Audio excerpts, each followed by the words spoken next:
इस विशेष विस्तृत विश्लेषण में आज हम कक्षा 11 के रसायन विज्ञान के अध्याय 6 यानी साम्यावस्था या जिसे हम इक्विलिब्रियम कहते हैं उसके स्रोतों को गहराई से डिकोड करेंगे।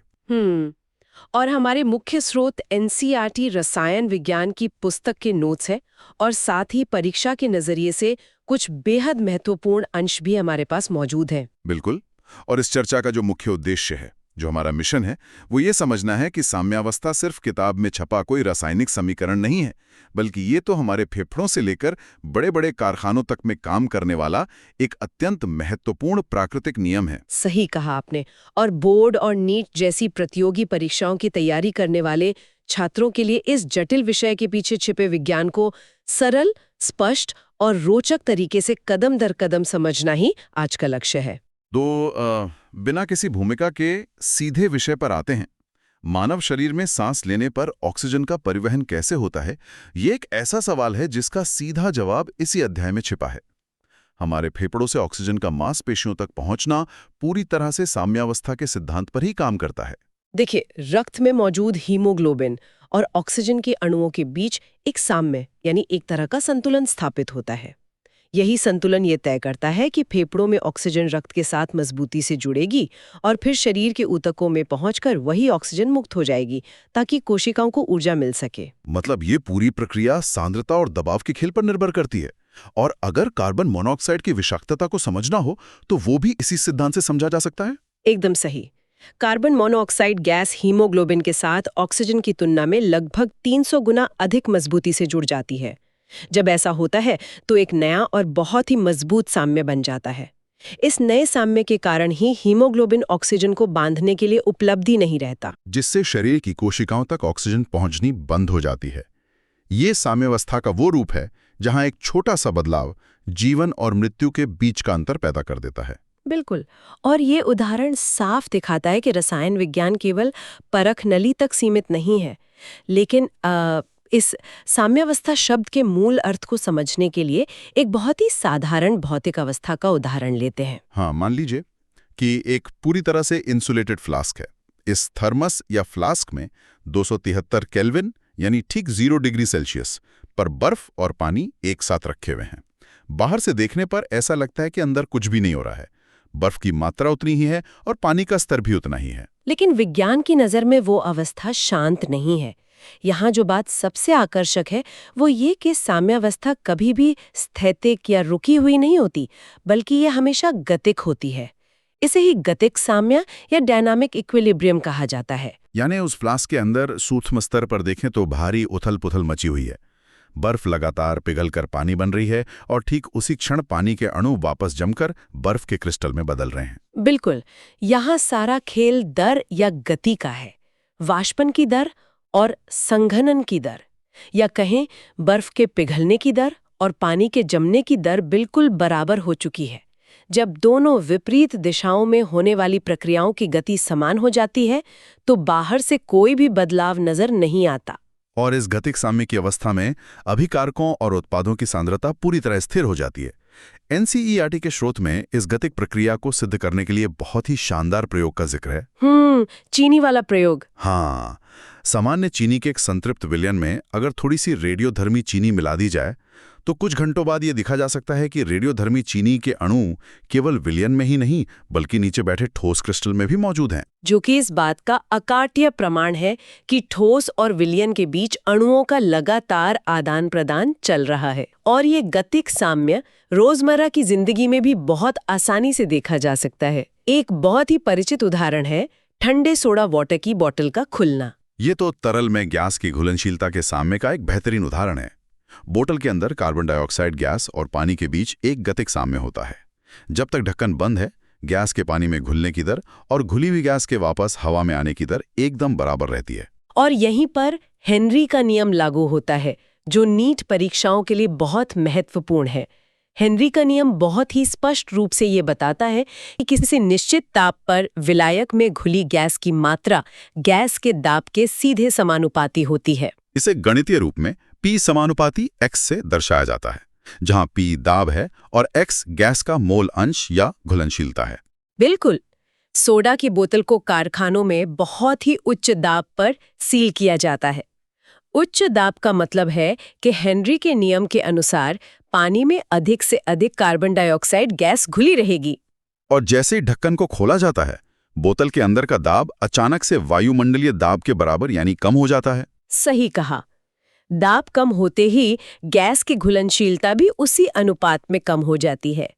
परिणाम स्वरूप जो अतिरिक्त कार्बन डाइऑक्साइड पानी में घुली हुई थी, वो तेजी से बुलबुलों के रूप में बाहर निकलकर एक निम्न दाब पर नई साम्यावस्था बनाने की कोशिश करती है। ये तो तरल और गैस के बीच का संतुलन हुआ। ठोस और गैस के बीच भी ऐसा ही सीधा साम्य देखने को मिलता है, जिसे ऊर्ध्वपातन या सब्लिमेशन कहते हैं। जैसे बंद पात्र में आयोडीन या कपूर को रखने पर होता है। जब ठोस आयोडीन को एक बंद बर्तन में रखा जाता है तो वो सीधे वाष्प में बदलने लगता है और बर्तन बैंगनी रंग की वाष्प से भरने लगता है। शुरुआत में रंग लगातार गहरा होता है, लेकिन एक समय ऐसा आता है जब रंग का गहरा होना पूरी तरह से रुक जाता है। ऐसा इसलिए होता है क्योंकि ठोस आयोडीन के वाष्प में बदलने की दर और वाष्प के वापस ठोस में बदलने की दर एकदम बराबर हो जाती है। देखिए, जब अणु केवल अपनी भौतिक अवस्था बदल रहे होते हैं, तब भी साम्यावस्था काम करती है। लेकिन जब वे अपने रासायनिक बंधों को तोड़कर कुछ नया बनाते हैं, तब ये प्रक्रिया और भी रोचक हो जाती है। जब रसायनों की बात आती है, तो इस साम्यावस्था को गणितीय रूप में मापना बहुत जरूरी हो जाता है। 1864 में गोल्डबर्ग और वागे ने द्रव्य अनुपाती क्रिया का नियम दिया था। ये नियम कहता है कि किसी भी रासायनिक अभिक्रिया की दर अभिकारकों की सक्रिय सांद्रता के सीधे समानुपाती होती है। जब कोई प्रतिवर्ती अभिक्रिया जो आगे और पीछे दोनों दिशाओं में जा सकती है, वो साम्यावस्था में पहुंच जाती है, तो उसके लिए एक साम्य स्थिरांक निर्धारित किया जाता है, जिसे केसी कहा जाता है। परीक्षा के नजरिए से केसी का सूत्र लिखना एक बहुत ही महत्वपूर्ण कौशल है। इसके लिए एक सीधी सी ट्रिक छात्रों को याद रखनी चाहिए। हमेशा उत्पादों की सांद्रता को अंश में यानी ऊपर रखा जाता है और अभिकारकों की सांद्रता को हर में यानी नीचे रखा जाता है। और इसके साथ ही संतुलित रासायनिक समीकरण में जो भी गुणांक या मोल्स की संख्या होती है, उसे उनकी घात यानी पावर में बदल दिया जाता है। अमोनिया बनाने की प्रसिद्ध हैबर विधि के उदाहरण से इसे आसानी से समझा जा सकता है। इसका संतुलित समीकरण है 1 मोल नाइट्रोजन गैस और 3 मोल हाइड्रोजन गैस मिलकर 2 मोल अमोनिया गैस बनाते हैं। अब अगर इसका साम्य स्थिरांक यानी केसी लिखना हो, तो सबसे पहले उत्पाद को देखेंगे, जो कि अमोनिया है। अमोनिया के 2 मोल बन रहे हैं, इसलिए ऊपर अमोनिया की सांद्रता लिखेंगे और उस पर 2 की घात लगा देंगे। और नीचे की तरफ अभिकारक आएंगे। नाइट्रोजन का 1 मोल है तो उसकी सांद्रता की घात 1 रहेगी। हाइड्रोजन के 3 मोल हैं तो उसकी सांद्रता की घात 3 हो जाएगी। इस तरह बिना रटे किसी भी समीकरण का केसी लिखा जा सकता है। यह सांद्रता के पदों में मापन का एकदम सही तरीका है। लेकिन अगर हम इसे बड़े नजरिए से देखें, जब अभिक्रिया में भाग लेने वाले सभी पदार्थ गैस अवस्था में हों, तो उनकी सांद्रता को मोल प्रति लीटर में मापना हमेशा व्यवहारिक नहीं होता। हाँ, गैसों के लिए उनके आंशिक दाब का उपयोग करना ज्यादा आसान और सटीक होता है। ऐसी स्थिति में साम्य स्थिरांक को केसी की जगह केपी से दर्शाया जाता है और परीक्षाओं में केपी और केसी के बीच का संबंध बहुत बार पूछा जाता है। इन दोनों के बीच का महत्वपूर्ण सूत्र है केपी बराबर केसी गुणा आरटी की संपूर्ण घात डेल्टा एन। यहाँ आर गैस स्थिरांक है, टी केल्विन में तापमान है और सबसे महत्वपूर्ण हिस्सा है डेल्टा एन। ये डेल्टा एन गैसीय उत्पादों के कुल मोलों की संख्या और गैसीय अभिकारकों के कुल मोलों की संख्या का सीधा अंतर है। हेबर विधि वाले उदाहरण में उत्पाद में अमोनिया के 2 मोल है, अभिकारकों में 1 मोल नाइट्रोजन और 3 मोल हाइड्रोजन मिलाकर कुल 4 मोल है। तो यहाँ डेल्टा एन का मान 2-4 यानी -2 होगा। बिल्कुल, ये संबंध सीधे तौर पर आदर्श गैस समीकरण PV बराबर nRT से निकलकर आता है। अब यहाँ एक बहुत ही व्यवहारिक सवाल खड़ा होता है। अगर कोई रासायनिक अभिक्रिया अभी चल रही है और वो साम्यावस्था तक नहीं पहुंची है, तो ये कैसे पता चलेगा कि वो आगे जाकर और उत्पाद बनाएगी या फिर पीछे मुड़कर वापस अभिकारकों में टूटने लगेगी? इसके लिए अभिक्रिया भागफल का कॉन्सेप्ट काम आता है, जिसे QC से दर्शाते हैं। क्यूसी और केसी का गणितीय सूत्र बिल्कुल एक जैसा होता है, बस अंतर समय का है। केसी अभिक्रिया की मंजिल है, जिसे केवल साम्यावस्था पर मापा जाता है, जबकि क्यूसी सफर के दौरान किसी भी पल ली गई एक तस्वीर या स्नैपशॉट है। एकदम सही। क्यूसी का मान निकालकर उसकी तुलना केसी से की जाती है। यदि क्यूसी का मान केसी से कम है, तो इसका मतलब है कि अभी अभिक्रिया अपनी मंजिल तक नहीं पहुंची है, उत्पाद कम है, इसलिए अभिक्रिया दाईं ओर या आगे की दिशा में तेजी से बढ़ेगी। और अगर क्यूसी का मान केसी से ज्यादा हो गया है, तो इसका अर्थ है कि उत्पाद जरूरत से ज्यादा बन चुके हैं और संतुलन बिगड़ गया है, इसलिए अभिक्रिया बाईं ओर या पीछे की दिशा में वापस लौटेगी। और जब क्यूसी का मान ठीक केसी के बराबर हो जाता है, तो अभिक्रिया साम्यावस्था में आ जाती है। ये एक बहुत ही महत्वपूर्ण सवाल खड़ा करता है कि ये पूरी प्रक्रिया ऊष्मागतिकी या थर्मोडायनामिक्स से कैसे जुड़ी हुई है। प्रकृति में कोई भी प्रक्रिया अपने आप या स्वतः कैसे होती है? इसका उत्तर गिब्स मुक्त ऊर्जा में छिपा है। गिब्स मुक्त ऊर्जा में परिवर्तन को डेल्टा जी से दर्शाया जाता है। किसी भी प्रक्रिया के स्वतः होने के लिए डेल्टा जी का ऋणात्मक होना अनिवार्य है। ऋणात्मक डेल्टा जी का मतलब है कि उस अभिक्रिया को करने से तंत्र की ऊर्जा कम हो रही है और उसका स्थायित्व बढ़ रहा है, जो कि ब्रह्मांड का प्राकृतिक नियम है। डेल्टा जी और साम्यावस्था के बीच एक बहुत ही प्रसिद्ध समीकरण है, डेल्टा जी बराबर delta G not plus R T natural log Q. जब कोई अभिक्रिया पूरी तरह से साम्यावस्था में पहुंच जाती है, तो वहां ऊर्जा का कोई और बदलाव नहीं होता, इसलिए डेल्टा जी शून्य हो जाता है। साथ ही साम्य पर क्यू का मान के बराबर हो जाता है। तब ये समीकरण बन जाता है डेल्टा जी नॉट बराबर minus R T natural log के। ये एक अकेला सूत्र रासायनिक साम्य और ऊष्मागतिकी के बीच का सबसे मजबूत पुल है। ये साफ बताता है कि मानक गिब्स मुक्त ऊर्जा जितनी अधिक ऋणात्मक होगी, साम्य स्थिरांक उतना ही बड़ा होगा और अभिक्रिया आगे की दिशा में उतनी ही अधिक स्वतः होगी। ऊष्मागतिकी और साम्यावस्था के इस संबंध के बाद रसायन विज्ञान के एक ऐसे हिस्से पर आते हैं जो हर छात्र के लिए सिरदर्द बन सकता है, अम्ल और क्षार को पहचानने के सिद्धांत। स्रोतों में इसके 3 अलग-अलग दृष्टिकोण दिए गए हैं। आइए इन्हें कदम दर कदम समझते हैं ताकि परीक्षा में कोई भ्रम न रहे। सबसे पहला और पुराना सिद्धांत आर्हीनियस का है। आर्हीनियस के अनुसार अम्ल वे पदार्थ हैं जो पानी में घुलकर हाइड्रोजन आयन देते हैं और क्षार वे पदार्थ हैं जो पानी में घुलकर हाइड्रोक्सिल आयन देते हैं। यह सिद्धांत बहुत सीधा है, लेकिन इसकी सबसे बड़ी सीमा यह है कि यह केवल जलीय विलयन के लिए काम करता है। अगर कोई अभिक्रिया बिना पानी के गैस अवस्था में या किसी अन्य विलायक में हो रही हो, तो आर्हेनियस का सिद्धांत उसे समझा नहीं सकता। इसी कमी को दूर करने के लिए दूसरा सिद्धांत विकसित किया गया, जिसे ब्रॉन्स्टड-लॉरी सिद्धांत कहते हैं। यह सिद्धांत पानी या किसी विलायक पर निर्भर नहीं करता, बल्कि ये पूरी तरह से प्रोटॉन के लेनदेन पर आधारित है। रसायन विज्ञान में प्रोटॉन का मतलब हाइड्रोजन आयन से ही होता है। इस सिद्धांत के अनुसार जो पदार्थ अपना प्रोटॉन दान कर सकता है वो अम्ल है और जो प्रोटॉन ग्रहण कर सकता है वो क्षार है। यहाँ से एक बहुत ही महत्वपूर्ण कॉन्सेप्ट निकल कर आता है, जिसे संयुग्मी अम्ल क्षार युग्म या कॉन्जुगेट एसिड बेस पेयर कहते हैं। जब कोई अम्ल अपना एक प्रोटॉन दान कर देता है, तो जो शेष हिस्सा बचता है उसमें वापस एक प्रोटॉन ग्रहण करने की क्षमता आ जाती है। इसलिए उस बचे हुए हिस्से को उस अम्ल का संयुग्मी क्षार कहा जाता है।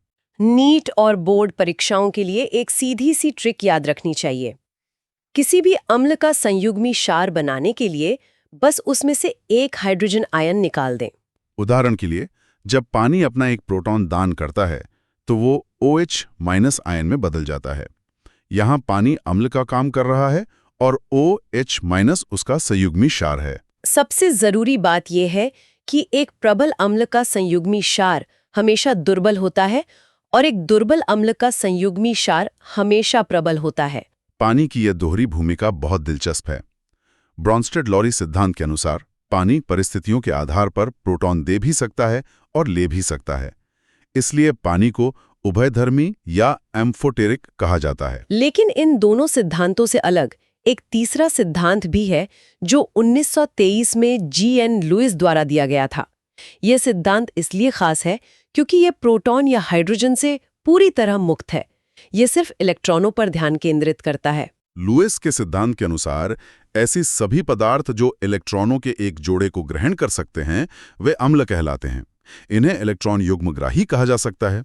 उदाहरण के लिए बोरॉन ट्राइफ्लोराइड या एल्यूमिनियम क्लोराइड। इनमें हाइड्रोजन का नामो निशान नहीं है, फिर भी ये बेहतरीन अम्ल है क्योंकि इन्हें इलेक्ट्रॉनों की सख्त ज़रूरत होती है।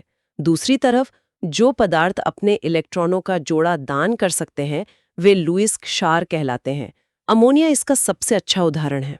अमोनिया में नाइट्रोजन के पास एक अतिरिक्त इलेक्ट्रॉन युग्म होता है जिससे वो आसानी से दान कर सकता है। अब कुछ ऐसी बात करते हैं जो परीक्षा और लैब दोनों में बहुत काम आती है। पीएच और बफर विलयन। इन अम्ल और क्षार की ताकत को प्रयोगशाला में मापने के लिए पीएच स्केल का उपयोग किया जाता है। पीएच स्केल को गहराई से समझने के लिए सबसे पहले खुद पानी की प्रकृति को समझना होगा। शुद्ध जल बहुत ही मामूली मात्रा में खुद ही आयनित होता रहता है, जिससे वह हाइड्रोजन आयन और हाइड्रोक्सिल आयन बनाता है। 25 डिग्री सेल्सियस तापमान पर पानी के आयनों की सांद्रता का गुणनफल, जिसे जल का आयनिक गुणनफल या KW कहते हैं, हमेशा 1 गुणा 10 की घात -14 के बराबर होता है। अगर इस मान का ऋणात्मक लघुगणक लिया जाए तो pKw का मान ठीक 14 आता है। यही संख्या 14 हमारे पूरे पीएच स्केल का आधार बनती है। पीएच वास्तव में विलयन में मौजूद हाइड्रोजन आयनों की सांद्रता के ऋणात्मक लघुगणक को कहते हैं। लघुगणक के ऋणात्मक होने का मतलब है कि सांद्रता और पीएच का संबंध उल्टा है। अगर विलयन में हाइड्रोजन आयन ज्यादा हैं तो उसका पीएच कम होगा, यानी वो अम्लीय होगा। 7 पीएच उदासीनता का सूचक है और 7 से ऊपर का पीएच क्षारीय प्रकृति को दर्शाता है। पीएच से जुड़ा एक बहुत ही व्यावहारिक सवाल अक्सर दिमाग में आता है। मानव रक्त का पीएच हमेशा 7.4 के आसपास ही रहता है। हम अक्सर अम्लीय या क्षारीय चीजें खाते पीते रहते हैं, फिर भी रक्त का पीएच अचानक से ऊपर नीचे क्यों नहीं हो जाता? इसका जवाब बफर विलयन में छिपा है। बफर विलयन वो विलयन है जो अपना पीएच बदलने का विरोध करते हैं। बफर विलयन आमतौर पर एक दुर्बल अम्ल और उसी के एक प्रबल क्षार के साथ बने लवण को मिलाकर तैयार किए जाते हैं, जिसे अम्लीय बफर कहते हैं। मानव रक्त खुद एक बहुत ही शानदार बफर विलयन है। जब शरीर में कोई अम्लीय पदार्थ प्रवेश करता है तो रक्त में मौजूद आयन उस अतिरिक्त अम्ल को बेअसर कर देते हैं, जिससे पीएच सुरक्षित रहता है। पीएच और बफर के साथ ही एक और महत्वपूर्ण साम्यावस्था है जो ठोस और उसके आयनों के बीच होती है। इसे विलेयता गुणनफल या KSP कहा जाता है। यह सिद्धांत उन लवणों के लिए इस्तेमाल होता है जो पानी में बहुत ही कम घुलते हैं, जिन्हें अल्प विलेय लवण कहते हैं। NCERT स्रोत में इसके लिए बेरियम सल्फेट का उदाहरण दिया गया है। जब बेरियम सल्फेट को पानी में डाला जाता है तो इसका एक बहुत ही छोटा सा हिस्सा घुलकर बेरियम आयन और सल्फेट आयन बनाता है। ठोस बेरियम सल्फेट और पानी में मौजूद इन आयनों के बीच एक साम्यावस्था स्थापित हो जाती है। विलयन में मौजूद इन आयनों की सांद्रता के गुणनफल को ही विलेयता गुणनफल या KSP कहा जाता है। यदि किसी कारण से विलयन में आयनों की सांद्रता का गुणनफल इस KSP के मान से ज्यादा हो जाए तो पानी और अधिक आयनों को संभाल नहीं पाता। नतीजा ये होता है कि लवण का अवक्षेपण शुरू हो जाता है। और यहीं पर रसायन विज्ञान का सबसे मशहूर नियम ले शातेलिए का सिद्धांत तस्वीर में आता है। ले शातेलिए का सिद्धांत कहता है कि अगर किसी साम्यावस्था वाले तंत्र में बाहर से कोई बदलाव किया जाए, चाहे वो तापमान हो, दबाव हो या सांद्रता, तो तंत्र हमेशा उस बदलाव का विरोध करेगा। इसी सिद्धांत पर सम आयन प्रभाव या कॉमन आयन इफेक्ट काम करता है। मान लें कि किसी अल्प विलेय लवण का संतृप्त विलयन साम्यावस्था में है। अब अगर उसमें बाहर से कोई ऐसा लवण मिला दिया जाए जिसमें एक आयन पहले वाले लवण के आयन जैसा ही हो, तो विलयन में उस खास आयन की सांद्रता अचानक बढ़ जाती है। और जैसे ही सांद्रता बढ़ती है, ले शातेलिए के सिद्धांत के अनुसार तंत्र इस बढ़ी हुई सांद्रता को घटाने की कोशिश करेगा।